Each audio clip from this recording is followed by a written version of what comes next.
একজন মহিলার দৃষ্টিকোণ থেকে যার রক্তস্রাব হয়েছে অথবা প্রসব পরবর্তী রক্তস্রাব, তাদের জন্যে রোজা রাখা নিষিদ্ধ নাকি ঐচ্ছিক, কোনটা? এরকম মহিলার কথা যদি বলেন যার রজস্রাব শুরু হয়ে গেছে বা প্রসব পরবর্তী রক্তস্রাব, আমাদের প্রিয় নবী বলেছেন, হাদিসটা সহিহ বুখারীতে আছে, এছাড়াও সহিহ মুসলিমে, সেই মহিলার জন্য রোজা রাখা নিষিদ্ধ যার রজস্রাব অথবা প্রসব পরবর্তী রক্তস্রাব চলছে। এ সময় এটা ঐচ্ছিক না, এটা নিষিদ্ধ।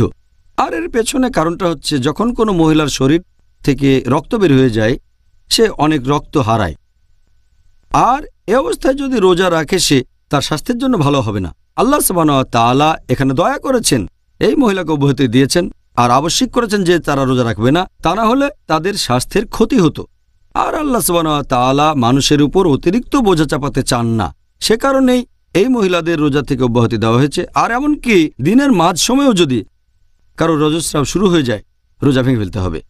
যদি সেটা সূর্যাস্তের কয়েক মিনিট আগেও হয়ে যায়, রোজা ভেঙে ফেলতে হবে, তবে এই রোজাটা পরে রাখতে হবে।